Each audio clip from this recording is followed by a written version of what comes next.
Mas um exemplo forte de que a fé pode matar foi o que aconteceu recentemente, um fato noticiado por vários programas de televisão e até mesmo de rádio. 2 estudantes pediram pizzas e quando as receberam, não sabiam que estavam comendo veneno. Elas estavam completamente envenenadas. Mas eles tinham fé. Eles acreditavam que era uma boa pizza. Apesar de toda a fé, apesar de toda a convicção, eles acabaram por ingerir veneno. Não importa quanta fé você tenha, se você deposita a fé no objeto errado, ela não só não pode te ajudar, como pode acabar matando você. Jesus disse isso em Mateus, no capítulo 7, versículos 21 a 23. A palavra de Deus diz assim: Nem todo que me diz Senhor, Senhor, entrará no reino dos céus, mas aquele que faz a vontade de meu Pai que está nos céus. Muitos naquele dia hão de dizer: Senhor, Senhor, porventura não temos nós profetizado em teu nome? E em teu nome não expelimos demônios? E em teu nome não fizemos muitos milagres? Então lhes direi explicitamente: Nunca vos conheci. Apartai-vos de mim, os que praticais a iniquidade. Veja, esta passagem é muito forte. O pastor Lutzer afirmou acertadamente que o ensino de Jesus é que as pessoas que fizeram coisas tão extraordinárias ficaram de fora do céu. O que dizer daquela multidão de pessoas ordinárias que vivem com os pés em 2 canoas? Queridos, crer, ao contrário do que pensam alguns, é algo muito sério. A fé no objeto errado, a fé pelas razões erradas, a fé com a premissa errada, pode matar. E neste contexto de Mateus capítulo 7, pode matar eternamente. No que você crê pode determinar como será a sua vida hoje e pode determinar a sua vida por toda a eternidade. Um texto que nos ajuda na reflexão quanto à legitimidade de nossa fé é a passagem doutrinária, onde o apóstolo Paulo nos explica a respeito da ceia do Senhor.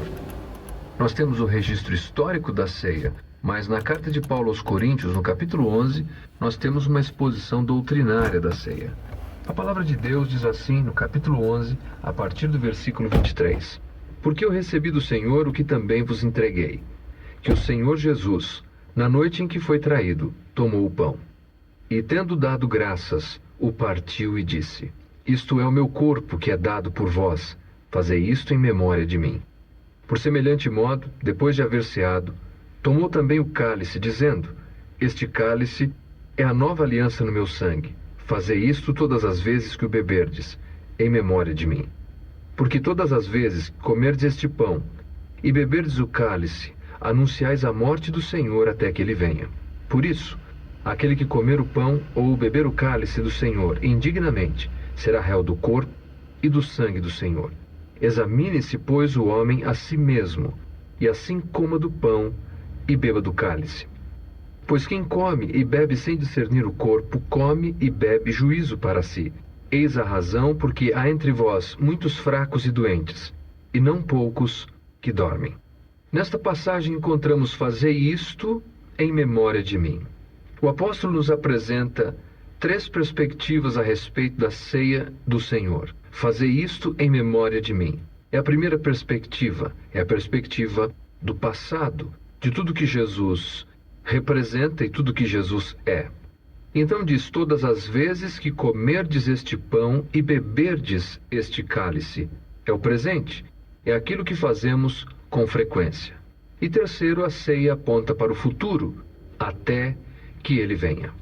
Consideremos então cada um destes pontos ou destas perspectivas. Primeiro, em memória de mim, em memória de Jesus, em memória de toda a sua vida, de sua morte, de sua ressurreição, e tudo o que ele é e tudo o que ele ensinou. A fé cristã não se alicerça sobre sensações, preferências, mas a fé cristã, ela se alicerça sobre quem é Jesus e sobre o que Jesus ensinou. Note que na seção daqueles para quem a porta do céu se fechou, no contexto, encontramos vários ensinamentos de pares, e nós estamos falando do capítulo 7 de Mateus. Jesus apresenta ali 2 caminhos. Um caminho para a vida, um largo e um caminho estreito. O caminho estreito conduz à vida, enquanto o caminho largo conduz à morte. Jesus fala naquele contexto de duas árvores. Uma árvore produz bons frutos, enquanto outras produzem maus frutos. Dois tipos de crenças Jesus apresenta ali. Aquele que diz Senhor, Senhor, e aqueles que fazem a vontade do Pai. No texto de Coríntios, no capítulo 11, o apóstolo Paulo diz em memória de Jesus. Quer dizer, permita que a vida de Jesus, que a morte de Jesus, que a ressurreição de Jesus, que os ensinamentos de Jesus impregnem nossas vidas hoje, a fim de que nós sejamos pessoas que trilham pelo caminho estreito, a fim de que nós sejamos a árvore que produz bom fruto, a fim de que a nossa crença seja daqueles que fazem a vontade do Pai. Nós não fazemos a vontade do Pai, ou seja, não somos salvos por nossas próprias obras, mas fazer a vontade do Pai é o subproduto da nossa fé, porque cremos, nos submetemos à vontade do Pai. Segundo o texto nos diz então, em Coríntios capítulo 11, que a fé precisa ser verificada no presente. Fazer isto todas as vezes que comerdes este pão e beberdes este cálice. No presente, nós falamos aqui de comunhão. Existe uma aliança, esta aliança que nos une a Deus, mas esta aliança também nos une uns aos outros. Comunhão quer dizer ter algo em comum. Meia roda ter dessa algo em comum Ford K prata, meia roda, que não sabe dirigir. buscar os interesses dele, Quase que leva o mas bico do também carro. pensar além de mim. É expandir Comprou meu a carteira coração por e telefone considerar ainda, por aqueles que internet, estão à né? minha volta. Porrada, Considerar nossa. o meu irmão. É pensar no outro.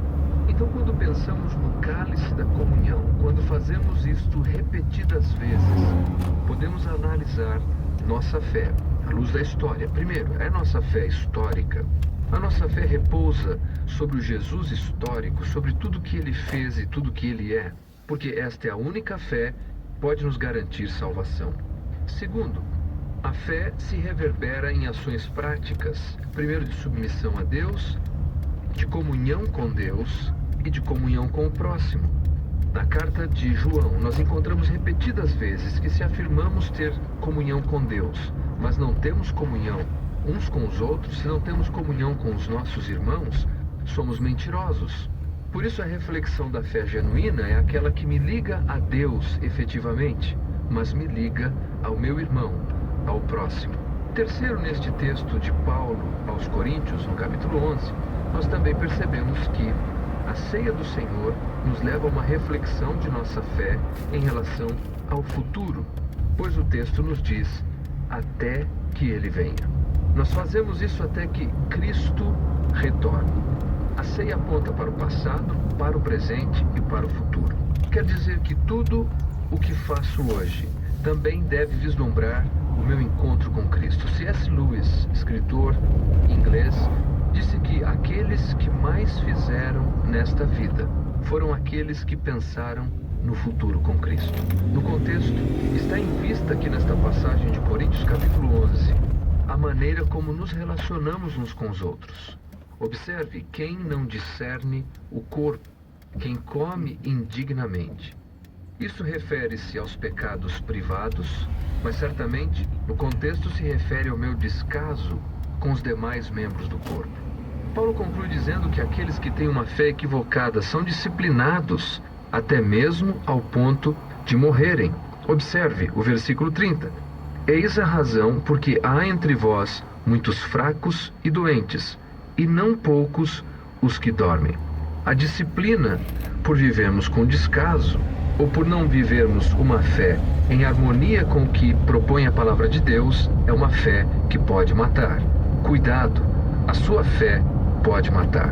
A primeira pergunta que você deve responder é se a sua fé quanto à salvação está depositada exclusivamente na obra e no sacrifício de Jesus.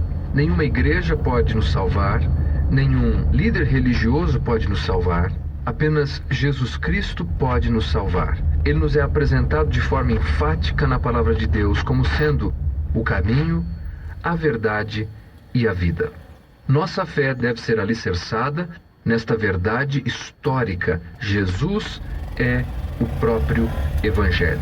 Segundo, existem aspectos práticos, reais, tangíveis de nossa fé.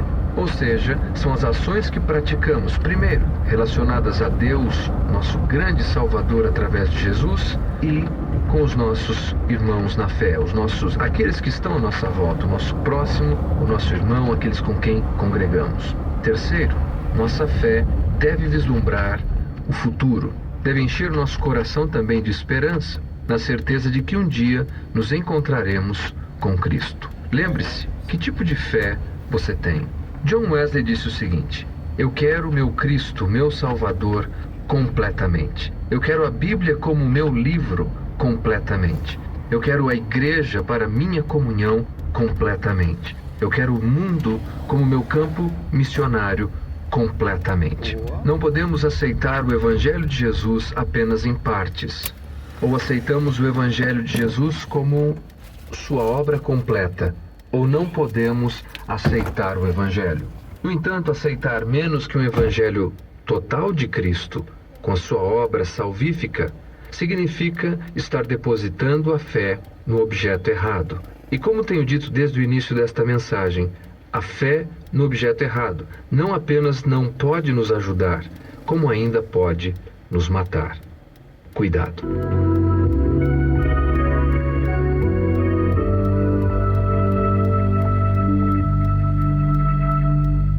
Nada como ouvirmos a palavra de Deus. Ela nos encoraja, nos fortalece, nos desafia, mas muito mais que isso, ela nos expressa a vontade de Deus. Ficamos por aqui e esperamos você para o nosso próximo programa. Até lá!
Jesus o guia, é Jesus a solução. Ele tem a vida, tem a paz e a salvação. É Jesus o guia, é Jesus a solução. É Jesus a vida,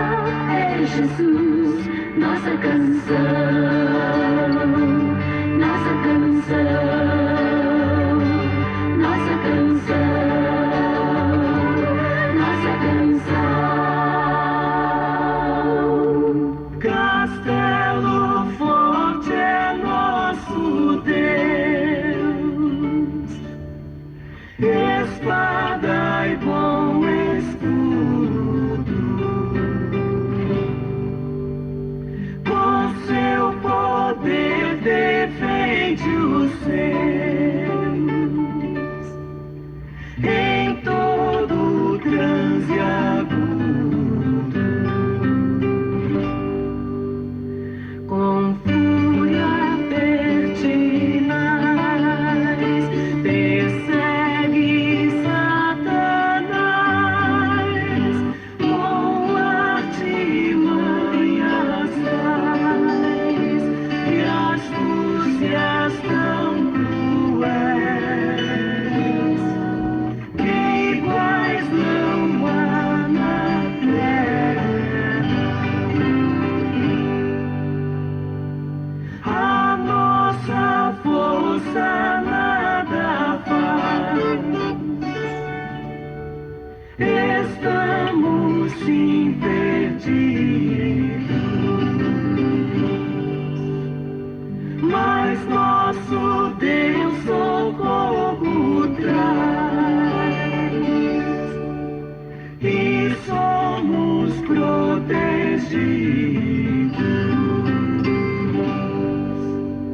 Defende-nos, Jesus, que venceu na cruz, Senhor dos altos céus, e sendo o próprio Deus,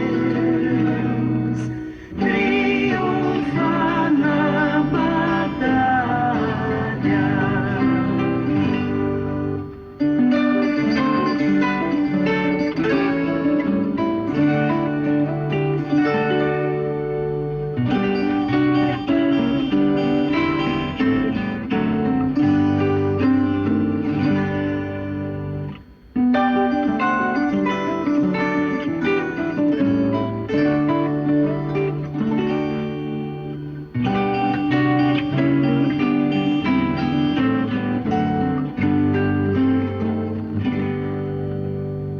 Sim, que a palavra ficará,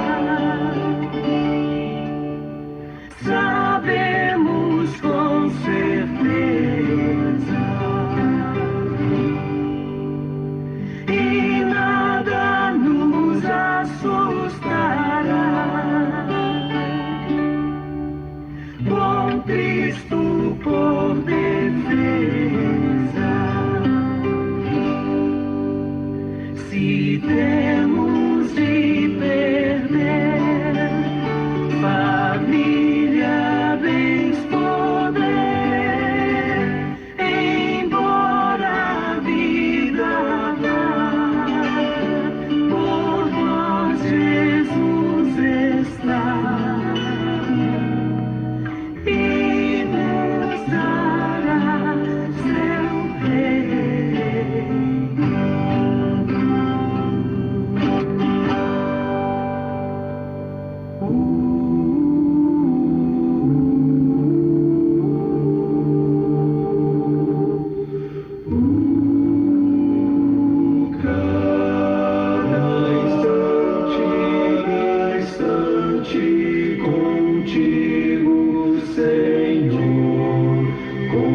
Contigo, Senhor, que eu passo a teus pés, a teus pés eu sou mais feliz, mais feliz.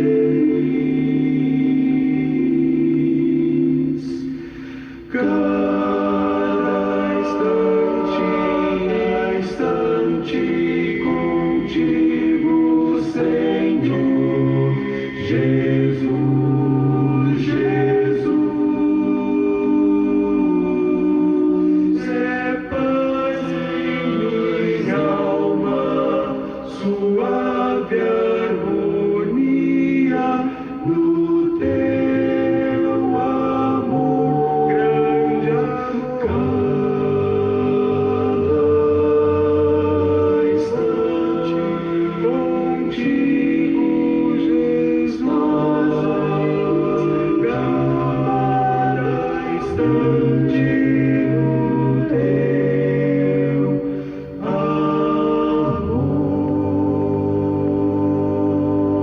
para você um e-mail que o Luiz Humberto, nosso ouvinte, mandou para a gente. Ele diz assim: agradeço a Deus por esta rádio verdadeiramente cristocêntrica.